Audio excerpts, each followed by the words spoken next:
Coco Gauff-Aryna Sabalenka drama resurfaces as Naomi Osaka's behavior draws sharp remarks. Hello dear. Welcome to my News Gossip 24. On my channel you will find viral update news. Please subscribe my YouTube channel. I think she won the match not because she played incredible, but because I made all those mistakes, said Aryna Sabalenka of Coco Gauff, right after their French Open final clash. Her controversial reaction made headlines for weeks as the world number one was questioned for her stance on the 21-year-old. While the Belarusian confessed that her 70 unforced errors made it look like she played the worst tennis in months, she wasn't able to admit that Gauff played better than her to capture the Suzanne Lenglen trophy. Fortunately, both players made peace with each other ahead of Wimbledon more than a month ago, leaving the bitter experience behind. But this month, a similar incident occurred, with four-time Slam queen Naomi Osaka attracting backlash after losing to Canadian prodigy Victoria Mboko. And some of the notable figures are not happy at all with the Japanese. For the uninitiated, Osaka and Mboko recently played each other in the Canadian Open final. The 18-year-old emerged victorious after she bested Osaka despite trailing in the opening set. With a scoreline of 2-6, 6-4, 6-1, Mboko became the first Canadian woman to clinch the WTA 1000 title in Montreal after compatriot Bianca Andreescu, who won in 2019. However, the match between Osaka and Mboko caught more attention over a controversial off-court gesture from Osaka. During the presentation ceremony, Osaka didn't congratulate Mboko. Instead, she said, "I don't really want to take up too much time. I'll just say thank you to everyone. Thank you to my team, the ball kids, organizers, and volunteers. I hope you guys had a good night."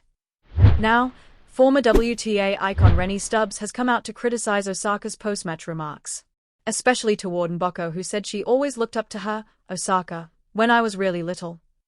In a recent podcast episode, Stubbs said, "This was arguably worse than Sabalenka when Sabalenka went hard at the French Open with Coco about essentially how lucky she was to win the match." She continued, "Because she, Osaka, had about 12 minutes after that match to gather herself to think the best thing at least I can do is congratulate her and get off there." Stubbs co-host Caitlin Thompson couldn't agree more. She said, "I was more upset about this than I was about Sabalenka." Interestingly, she also made some crucial remarks on Osaka's personality. Thompson questioned the former world number one's intentions as a mental health advocate, especially considering how much she's spoken previously about needing space and needing grace and needing a lot of understanding. According to Thompson, that kind of only works if they extend it to other people. And I have to say what I've seen from Naomi Osaka is that it doesn't seem to extend beyond her. Coming back to her gesture toward Mboko, it appears the Japanese star did realize it later. And she was quick to make amendments while expressing kind words for the 18-year-old. Naomi Osaka apologizes to Victoria Mboko. Naomi Osaka's 2025 season has been miserable to say the least. At the beginning of the year, she missed out on the ASB Classic title after an abdominal injury forced her out in the final. Then it forced her out of the Australian Open in the third round.